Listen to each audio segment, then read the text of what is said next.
제가 예전에 성형외과 전공의 시절에 소아과에 혈액암을 앓고 있던 친구가 있었거든요. 근데 그 친구가 양치하다가 감염이 돼가지고 입술, 여기 잇몸 이쪽이 거의 없었어요. 이 부위가 다 괴사가 된 거죠. 그 친구가 칫솔을 선물해 줬어요. 칫솔. 그 칫솔 의미가 뭐였냐면은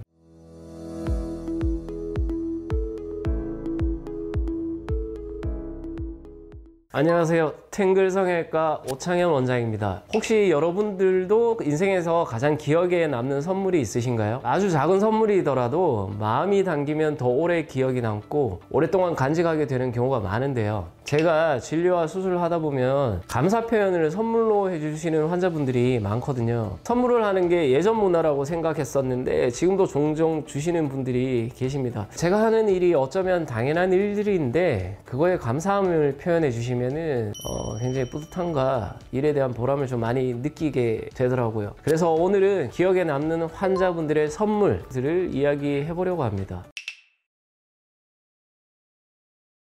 지금 요게 뭐냐면요, 달력인데 직접 디자인을 하셔가지고 만들어 주신 달력이거든요. 이분 같은 경우는 수술을 저한테 팔, 배, 가슴, 다리까지 다 하셨거든요. 다 하셨는데 처음 만난 게 작년 겨울쯤이었는데 체중을 70kg 정도 감량하고 나서 오셨었거든요. 근데 처음에 오셨을 때 표정이 아직도 생생한데 첫 수술 받기 전에는 일단 웃음기가 별로 없으셨어요. 근데 첫 수술을 하고 나서 변화된 자기 모습을 확인하는 순간 얼굴에 띄던 그 미소가 아직도 눈에 선하는데, 이분이 또 굉장히 정신이 건강하신 게 자기 취미생활을 되게 열심히 하고 계셨던 분이거든요. 운동도 하시고 밴드 활동도 하시고 그렇게 하셨던 분인데, 슬기로운 의사생활, 거기 이제 의사 동기들이 밴드를 만들었잖아요. 그걸 보고 친구분들끼리 밴드를 만드셨대요. 자기는 이제 기타를 치는데 저도 예전에 밴드를 했었거든요. 그래서 그런 재미도 알고 하기 때문에 그 말을 듣고 기타 피크를 선물을 해드렸었거든요. 제가 해드릴 수 있는 선물은 당연히 수술 결과가 좋게 문제가 없도록 만들어 드리는 게 당연히 1번이지만 수술을 하고 나서 너무 긍정적으로 많이 바뀌셔가지고 저도 이제 뿌듯하고 보람을 느껴서 그분한테 뭔가 선물을 해드리고 싶다 했는데, 뭔가 기억에 남을 만한, 본인한테 필요할 만한 거를 생각하다가 기타 피크를 선물해 드렸었어요. 그리고 나서 이제 한 1년 정도 지났는데 요거는 이제 얼마 전에 한 달 전인가 저한테 이걸 주시더라고요. 그래서 제 책상 위에 이렇게 아직도 잘 올려놓고 사용하고 있으니까 버리진 않았어요. 네. 제가 이분한테 가지고 싶은 바람이라면 더 건강하게, 더 행복하게 사셨으면 좋겠다. 거기서 굉장히 저는 큰 의미를 두는데, 그런 의미에서 제가 또 이분한테 기타도 더 열심히 한번 쳐보시라고 작은 선물을 해드렸던 적이 있었어요.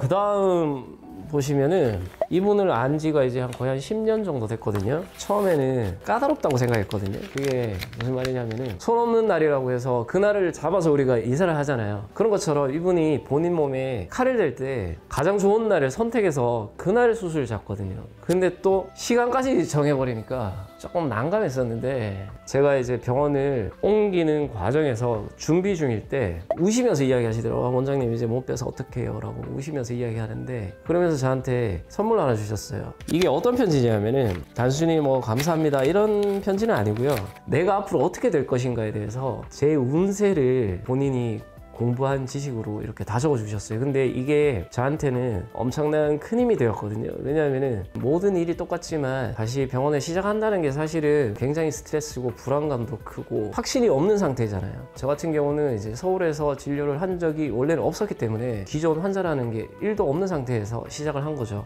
안 좋은 이야기도 있었거든요. 언제 조심하라 뭐 이런 것도 있었는데, 큰 골자는 원장님은 잘 되실 거예요, 이 응원의 말 한마디였거든요. 그 말 한마디가 굉장히 저한테 큰 힘이 됐었고 그런 기억도 있네요.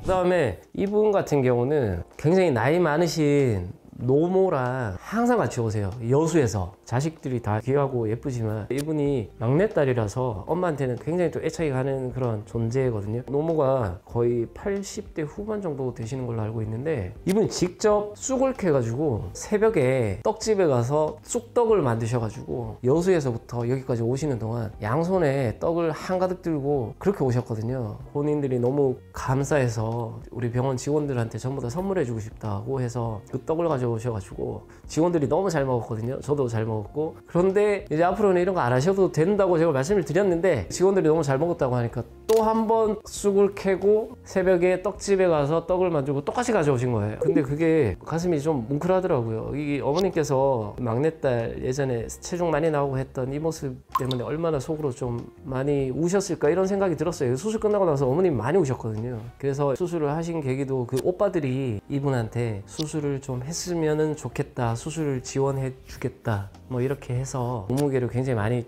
빼시고 나서 배, 허벅지, 팔 처짐 때문에 저희 병원에 오셔서 수술을 받게 되셨던 거죠. 그래서 그 어머님 마음은 다들 똑같으실 건데 특히 여자잖아요. 여자의 몸이 그렇게 돼버렸으니 어머니께서 얼마나 슬프셨을까, 이걸 어떻게든 좀 고쳐주고 싶다 이런 마음이 크셨을 것 같고, 수술 후에 이제 개선된 모습을 보셔서 좀 많이 기뻐하셨던 것 같아요. 네.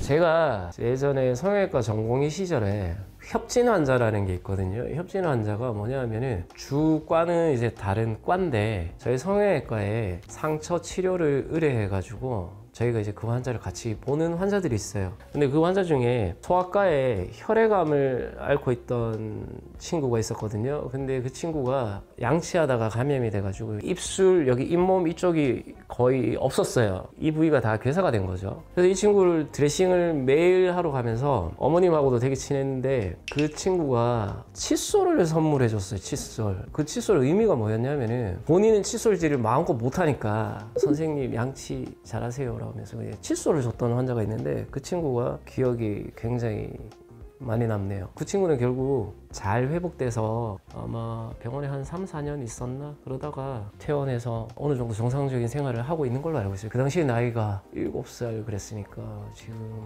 벌써 한 30 가까이 됐겠네요. 그때 제가 성형외과 전공이 시작한 초창기였기 때문에 또 장기간 치료를 계속 끌고 왔던 환자이기 때문에 또 기억에 많이 남는 것 같아요. 그리고 또 하나 기억 남는 게, 제가 발렌타인데이 선물은 지금 안 받아본 게 지금 거의 한 20년이 넘어가는 것 같은데, 제가 연애할 때 와이프한테 몇 번 받아보고 그 뒤로 결혼하고 나서는 안 주더라고요. 근데 그 선물을 작년에 수술하셨던 복부 수술하고 나서 그 뒤에 이제 가슴 수술을 하는 날, 그날이 딱 발렌타인데이였거든요. 그날 아침에 오면서 본인이 케이크를 예쁘게 만들어서, 손수 만들어서 가져다 주셨는데 그 선물도 굉장히 좀 기억에 남네요. 네. 오늘은 기억에 남는 선물에 대한 이야기를 나눠봤는데요. 결국 선물이라는 것은 단순한 물건이 아니라 마음을 전하는 방식이라는 생각이 듭니다. 저도 환자분들께서 수술 후에 만족하시면서 전해주시는 감사의 인사가 정말 큰 선물이 된 적이 많았거든요. 이건 절대 돈으로 환산할 수 없는 가치라고 생각합니다. 당연히 해야 할 일을 한 것인데 감사함을 표현해 주셔서 이 자리를 빌려 제가 더 감사함을 전해드립니다.